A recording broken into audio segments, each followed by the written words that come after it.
그녀는 이렇게 말하고 일부러 방을 나갔다. 신이치는 잠깐 동안 소파에 등을 기대어 피로를 달랬다. 도미노의 따뜻한 마음 씀씀이가 그의 마음을 한결 부드럽게 해주었다. 그날 밤 일행은 워싱턴 호텔에서 하룻밤 묵었다. 다음날 아침 식사를 끝내자 아키즈키 에이스케가 야마모토 시니치의 방으로 왔다. 선생님, 그럼 저는 한번 먼저 뉴욕으로 돌아가겠습니다. 아, 신문사를 결학하러 간다고 했지?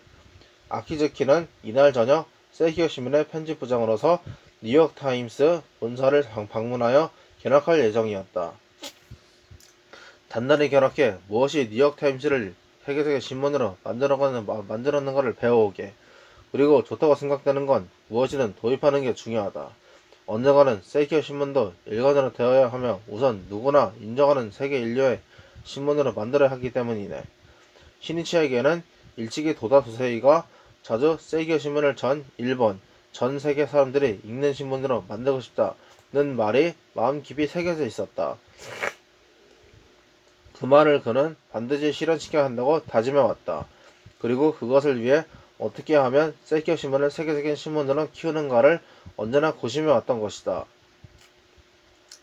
아키즈키는 시니치의 말에 예 하고 대답만 했으나 솔직히 세계 인류의 신문이라는 말을 듣고 놀라움과 당황함을 금치 못했다. 세이키오 신문은 2월 8월까지 주간 8면이었다가 9월부터 겨우 수요일 4면, 토요일 8면으로 주 2회 발행하고 있었다. 시니치는 세이키오 신문의 미래에 크나큰 꿈을 짓고 말했다. 세이키오는 학계의 기관이지만 나는 동시에 인간의 기관지라고 생각하네. 인간의 기관지입니까? 그렇다네. 인간의 기관지라네. 일반 신문은 얻은 뉴스로 가득 차 있다. 사회를 반영하는 거니 어쩔 수 없다 해도 그런 사회 속에서 사람들이 어떻게 하면 희망을 찾을 수 있는가, 하는 일을 소소하게 할 수 있는가를 생각하며 편집하는 신문은 없다. 또 인생의 고뇌에 어떻게 도전하고 극복해 가는지를 가르치는 신문도 없다. 그러나 사회에 가장 필요한 건 이런 신문이네. 그것을 하고 있는 건 세이키오 신문뿐이지 않은가. 그렇게 생각한다면 세이키오 신문은 그야말로 인간의 기관지라네. 아키즈키는 얼굴을 붉혔다. 시니치는 몸을 앞으로 쑥 내밀고 아키즈키 에이스케를 응시하며 말했다. 아키즈키군, 세이키오 신문의 사명은 대단히 크네. 학회로서는 신심의 교과서며 동지와 동지의 마음을 이어주는 연대 역할을 해야 한다. 또 사회에서는 부정, 사악과 싸우며 불법의 자광으로 진실한 인간의 길을 비추고 만인의 행복과 평화의 길을 제시해갈 사명이 있다.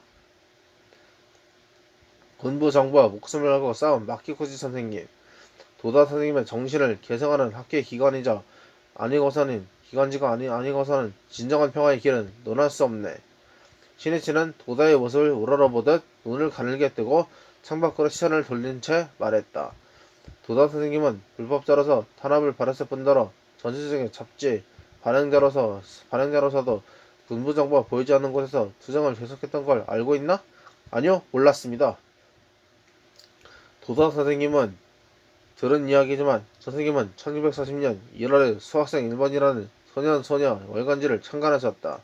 훗날 내가 편집장으로 일한 소년 1번의 전신이라고도 할 수 있는 잡지라네. 도다 도세이가 수학생 1번을 발간한 1940년, 그 해는 황기, 2600년에 기념식전과 봉축행사가 대대적으로 거행되고 대정익찬해가 발족된 해였다. 이미 중일 전쟁이 전면전으로 돌입한 지 2년 반이 지나 1938년에는 국가총독원법이 공포되었다. 나라 전체가 전쟁경력 체제로 더욱더 강화되고 있었던 때였다. 수학교 1학년부터 앞으로 병사 앞으로 라고 쓰인 교과서가 사용되어 군국주의가 어린이의 순백에 마음을 헤집고 들어간 시대라고 해도 좋았다. 또 각종 잡지도 다투어 전쟁을 찬미하고 있었다. 언론, 사상도 정부의 엄한 통제를 받고 있었던 만큼 그렇게 하지 않으면 무엇 하나 출판할 수 없었던 것이다. 또 신문이나 잡지에 발간에 필요한 종이를 입수하는 것도 극히 힘든 상황이었다. 실로 자유 없는 불길한 암흑시대 도래를 알리고 있었다. 도다는 미래를 담당한 어린이들이 군국주의 교육으로 왜곡되어 편입한 사고와 판단으로 무너지고 있는 것을 심각하게 우려했다. 어린이들은 타국의 우수한 문화나 산업, 국민성도 모른 채 성장하고 있다. 배타적이 되어 이대로 나라를 위해 싸우다 죽어가는 것만을 미덕으로 여기게 된다면 어린이들의 인생을 망치게 된다. 그렇게 되면 나라의 미래 또한 너보다 어둡다. 도사는 한 인간으로서 또 불법적 양심상 어떤 형태로든 이 사태를 타개할 투쟁을 개시해야 한다고 생각했다. 그리고 소년소녀들이 세계로 시야를 넓혀 진실을 간파하는 눈을 키워주는 잡지를 발간하기로 결심했던 것이다. 그러나 그 무렵 당국에서는 출판물에 대한 통제를 더욱 강화했고 게다가 종이도 부족하여 원칙적으로 잡지의 창간은 인정하지 않는다는 방침을 내리고 있었다. 그는 관계각처를 쫓아다니며 설득에 힘써 마침내 수학생 1번을 창간하는 데 성공했던 것이다. 그러나 애초부터 나라의 정석을 따르는 잡지여야만 했다. 창간호에는 그럴듯하게 전장식이 나온 용감한 제목 두세 가지가 목차에 크게 인쇄되어 있었으나 모두 단편에 지나지 않았다. 주류가 되는 연재는 지극히 평화적인 작품이었다. 게다가 창간호에 있었던 전쟁에 관계된 두세 가지 기획은 얼마 안 있어 모습을 감추고 수학생 일본은 전쟁 참여하는 거리가 먼 지극히 이례적인 잡지가 되었다. 한편 특필할 만한 것은 세계에 널리 눈을 돌려 여러 외국의 우수한 문화, 산업 등을 전하는 리포트나 유럽의 동화 등이 게재되었던 일이다. 또 전쟁을 다룬 소설도 있었으나 놀라운 것은 전쟁은 결코 동화처럼 화려한 것이 아니라는 점을 등장인물을 통해 이야기하게 했던 것이다. 전쟁을 참여하지 않으면 패관당할지도 모르는 시대에 도다는 그 편집 방침을 굽히지 않았다. 그는 소중한 소녀들에게 올바른 인간의 삶을 가르치고 싶었던 것이다. 수학생 일본은 이윽고 서교가 국민학교로 개칭되면서 제목을 바꾸지 않으면 안 되었다. 당시 소년은 나이 어린 국민이라는 의미로 소국민으로 통일되게 불렸지만 도사는 굳이 적을소가 아니라 작을소자를 써서 소국민 일본으로 바꾸었다. 사소한 일인 것 같으나 그것은 권력의 지배에 굴하지 않겠다는 도다스의 신념이 각인된 것이었다. 또 소국민은 뒤를 잇는 장안이들을 온 힘을 다해 지켜주며 성장시켜야 한다는 그의 결의가 표명된 것이었는지도 모른다. 소국민 일본으로 제목을 바꾸고 나서 최초로 발간된 1941년 3월호에는 신비한 수수께끼를 풀다 라는 특집이 실렸다. 거기에 도다 두세이는 과학의 어머니라는 제목으로 다음과 같은 권던을 집필했다. 불가사의하고 신비한 일에 놀라움과 두려운 마음으로 예배하던 것은 미개하고 야만적인 고대의 사람들이었다. 알 수 없는 일을 그대로 믿고 미신에 빠진 것은 과학하는 마음이 없는 그 고대 중세의 사람들이었다. 왜 그럴까? 도대체 이것은 무엇일까? 이렇듯 우리들의 마음에서 일어나는 여러 가지 의미를 올바르게 규명해 가는 데에서 세상을 밝히고 세계를 진보 발전시키는 과학의 세계가 열린다. 뉴턴은 정원의 사과가 떨어지는 것을 보고 많은 인력을 발견했고, 와트는 사주전자에서 물이 끓는 것을 보고 증기기관을 발명했다. 에디슨과 키리도 따져보면 이 의문을 정직하게 직시한 사람들이 아니었던가. 경이와 의문이야말로 과학의 어머니이다. 국가 신조를 기둥으로 하는 정신주의가 짙은 시대에 알 수 없는 것을 그대로 믿는 어리석음을 그는 소년에게 말하고 있었다. 그리고 의문을 정직하게 직시하는 과학하는 마음을 가지라고 했다. 여기에 암과 같은 시대 조류에 가면이 도전하는 도다의 양심이 바라는 외침을 듣는다 하지 않을 수 없었다. 또 소국민 일본 10월호에는 지켜라 하늘이란 제목의 특집이 실렸다. 그 용장한 타이틀과는 반대로 거기에는 방공 마스크나 방공호를 만드는 방법 등 어떻게 하면 어린이들이 자기 몸을 지킬 수 있는지 자세히 씌어 있었다. 또 그 속에는 영국이나 소련 어린이들의 방공 훈련을 다룬 글도 있었다. 거기에는 이렇게 씌어 있었다. 특히 영국의 소국민이 얼마나 힘들고 괴로운 공습을 받아야 하는가. 우리들이 생각하는 이상으로 슬픈 일이라는 것은 종종 뉴스로 전해지고 있습니다. 처음에는 공습의 두려움에 아버지나 어머니와 뿔뿔이 헤어져 미국으로 피난 가거나 시골로 떠나거나 했습니다. 위험한 도시에 있는 어린이도 적지 않았습니다. 폭탄이 멀리서 떨어지는 것을 보면 재빨리 도로에 엎드려 몸의 안전을 지키고 있습니다. 그 일에 완전히 익숙해져 침착한 모습이었다고 합니다. 이 히어로의 발간일은 1941년 10월 1일로 그날은 일본이 미국과 영국에게 선전포고하기 불과 2개월 정도 전이었다. 이 무렵 일본과 영국의 양국 관계는 이미 악화되어 영국을 적성국으로 보는 견해가 강해지고 있었다. 그런 가운데 영국 어린이들이 공습에 시달리면서도 다부지게 자기 몸을 지키고 있다는 상황을 동정적으로 쓴 글을 게재하는 것은 결코 쉬운 일이 아니었다고 생각한다. 도다도세이에게는 일본의 어린이뿐 아니라 전 세계 어린이들도 지켜줘야 하는 대상이라는 인식이 있었다. 또 어린이들끼리 서로 미워할 필요는 전혀 없다. 오히려 그 괴로움을 알고 서로 손을 잡아야 한다고 명확하게 주장하였다.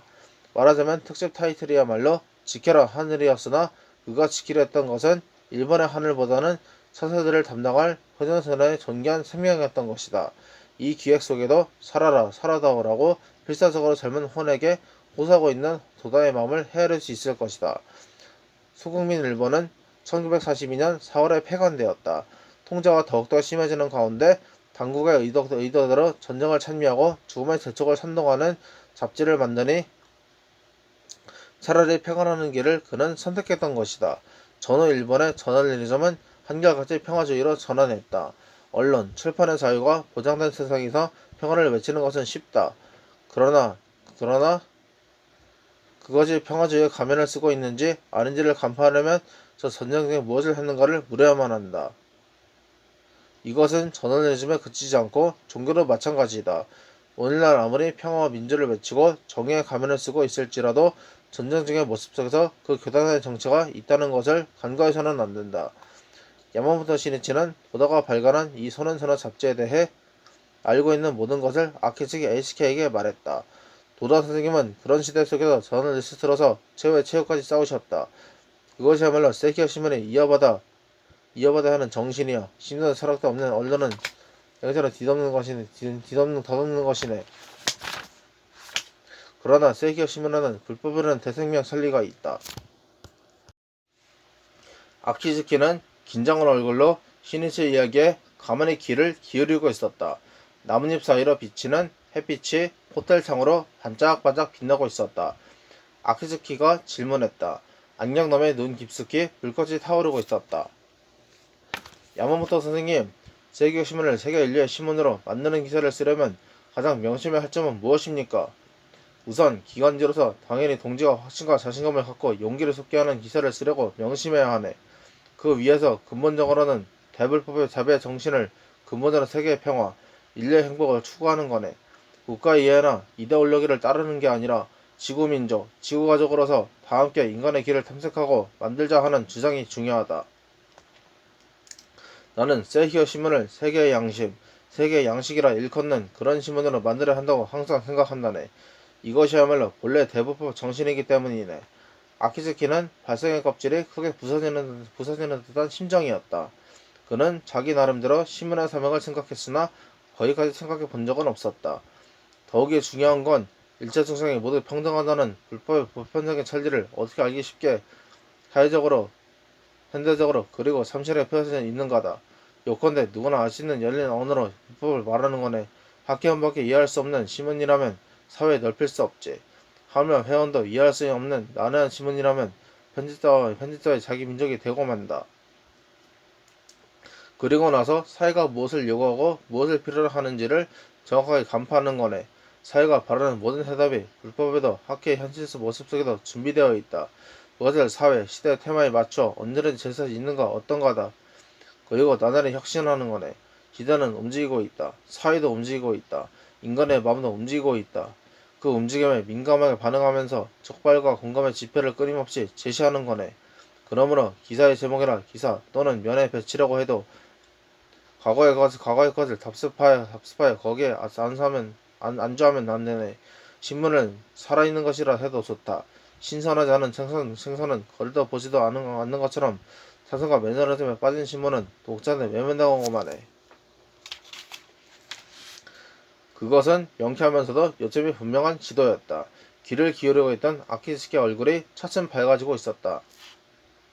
아키즈키군, 지면을 쇄신하려면 결국 기자의 일념을 쇄신해 갈 수밖에 없네. 도전하는 기계를 잊고 타성에 빠져 노력도 연구도 하지 않고 수동적으로 일하는 그런 기자라면 몇천 명, 몇백 명 있어도 결국 세계의 신문과 겨룰 수 없다. 필요한 건 전화키를 걸머지고 일어서 펜으로 세계를 바꾸려는 사자와 같은 일기당천의 기자다. 그런 기자가 한 사람, 세 사람, 아니 5사람, 10사람만 있으면 충분해. 참된 언론자는 인원이 아니기 때문이네. 세계 인류의 신문을 만든다는 건 세계 인류의 기자를 만드는 거네. 함께 육성해 갑시다. 진짜의 기자를. 광전대표에 어싸면은 언론절이 아니겠는가. 세이키오 신문은 편집부장 아키즈키의 양 어깨에 걸려있다고 해도 좋다. 아키즈키는 청년부장으로 활동의 중역을 맡으면서 외호의 신문 발행에 전력 투구하고 있었다. 이 해외 방문에서도 동행 간부의 한 사람으로 멤버를 지도, 격려하면서 직접 사진을 찍고 새벽녘까지 원고를 써 그것을 본서로 발송하고 있었다. 그런 가운데 아키즈키는 야마모토를 회장으로 맞이하여 새로운 시대의 막이 열린 지금 세이키오 신문의 미래상에 대해 생각하고 있었다.